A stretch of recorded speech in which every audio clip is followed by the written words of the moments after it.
अस्सलाम वालेकुम दोस्तों, मेरी तरफ़ से आप सबको कुर्बानी की ईद, ईद उल अज़हा बहुत बहुत मुबारक हो। वैसे तो ये बकरा ईद है, लेकिन गोश्त खाने के बाद मीठे की भी ज़रूरत पड़ती है। तो आज मैं आपके साथ बिस्किट की एक सिंपल सी रेसिपी शेयर करने लगी हूँ। उम्मीद है कि आपको पसंद आएगी। मैंने भी ये बिस्किट ईद के मौके पर बनाए हैं। तो आइए रेसिपी को शुरू करते हैं। तो इसके लिए हमें चाहिए होगा 500 ग्राम मैदा, उसके साथ ही 200 ग्राम हम इसमें चीनी ऐड करेंगे और इसके साथ इसमें एक जो पैकेट है वो बेकिंग पाउडर का शामिल करेंगे। एक पैकेट ही इसके साथ हम वनीला शुगर का इसमें डालेंगे और इन सब चीज़ों को डालने के बाद हम अच्छे से इसको मिक्स कर लेंगे और उसके बाद जो बाकी के इंग्रेडिएंट्स हैं इसमें ऐड करेंगे, जिसमें तो हमें चाहिए होगा 250 ग्राम बटर। ये रूम टेम्परेचर पे है, आप बस उसको नॉर्मल टेम्परेचर पे रखें तो ये काफ़ी नरम हो जाता है और इस तरीके से हम इसमें इसको ऐड करेंगे। और अगर आपके पास मशीन है तो उसमें आप इसको मिक्स कर सकते हैं। इसके अलावा आप इसको हाथों से भी मिक्स कर सकते हैं, क्योंकि आपके जो हाथों का टेम्परेचर होता है उससे ये अच्छे से मिक्स हो जाता है और ज़्यादा मुश्किल भी नहीं होती। मैं हाथों से इसलिए मिक्स कर रही हूँ कि बहुत से लोगों के पास मशीन नहीं होती, तो इस तरीके से मिक्स करना बहुत आसान है। और इस तरीके से जब हम इसको रब करेंगे तो सारे जो चीज़ें हैं, सारा अमेज़ा जो है वो यकजान हो जाएगा और अब आसानी होगी। और अच्छे तरीके से जब सारी चीज़ें हम मिक्स कर लें तो इसमें हम ऐड करेंगे एक अंडा। अगर आपके पास अंडे का साइज़ स्मॉल है तो आप 2 अंडे यूज़ करें। मैंने यहाँ पे लार्ज एग यूज़ किया है, तो इसलिए एक अंडे की ही ज़रूरत पड़ेगी, दूसरे की नहीं पड़ेगी।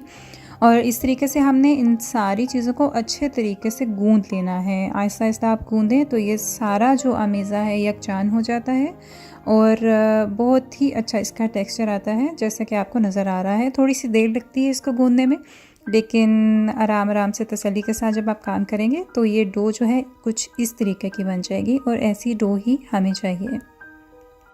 डो बनाने के बाद आप इसको कुछ देर के लिए फ्रिज में रख दें ताकि आपको रोल करने में आसानी हो।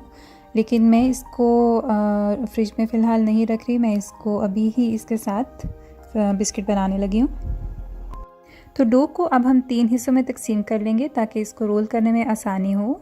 अगर तो आप बेलने की मदद से आप इसको बेल सकते हैं अच्छे तरीके से तो बहुत अच्छी बात है इस तरीके से। लेकिन अगर आपको आपसे इसका जो साइज़ है वो इवन नहीं होता तो आप कोई भी घर में जो फुट होता है या स्टिक्स होती हैं, मेरे पास ये वाली स्टिक्स हैं, तो आप इस तरह के स्टिक्स जो है साइज़ के लिए, एक आइडिया के लिए आप इसको यूज़ कर सकते हैं और इससे जो बिस्किट का जो साइज़ है वो इवन आता है, एक जैसा आता है।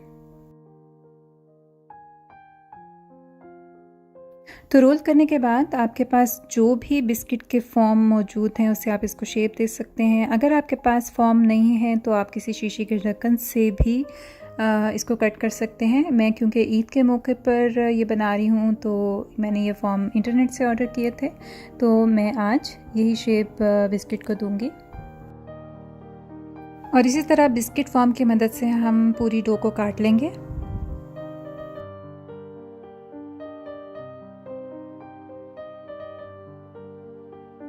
रोल करते हुए ये काफ़ी नरम हो गई थी, तो इसको आप हाथों की मदद से अगर उठाए जाते हैं तो उठा सकें, नहीं तो फिर किसी भी शार्प जो नाइफ़ होता है या कोई चम्मच की नोक, उससे आप इसको इस तरीके से उठा लें और बेकिंग पेपर पे आप इसको इस तरीके से रख सकते हैं।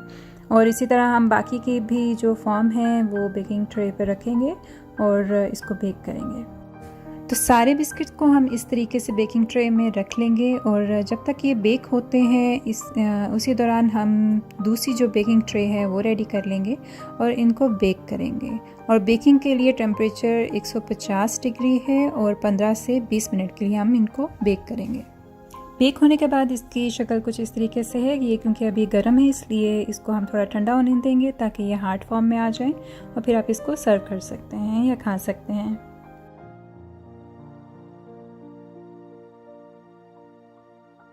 यहाँ पे मैं आपको बिस्किट बनाने का एक और तरीका बताने लगी हूँ। यहाँ पे मैंने एक सिंपल सी फॉर्म के साथ बिस्किट को कट कर लिया है, जो कि एक नॉर्मल साइज़ है बिस्किट का।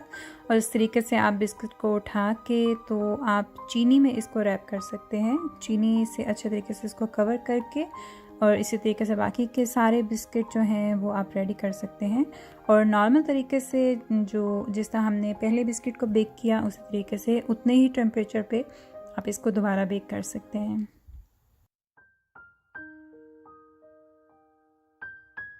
तो दोस्तों सारे बिस्किट अच्छे से बेक हो गए और इसको ठंडा करने के बाद मैंने एक प्लेट में सर्व कर लिया है। आप इसको चाय के साथ सर्व करें और ईद के मौके पर बनाएं या पार्टी के मौके पर, सबके साथ ये बहुत अच्छे लगते हैं। तो आप इन बिस्किट्स को घर में ट्राई कीजिए और मुझे कमेंट्स बॉक्स में ज़रूर बताइए कि आपको ये रेसिपी बिस्किट की कैसी लगी, इजी लगी या फिर मुश्किल। मैं इंशाल्लाह आपके साथ एक और अच्छी रेसिपी के साथ फिर हाज़िर होंगी।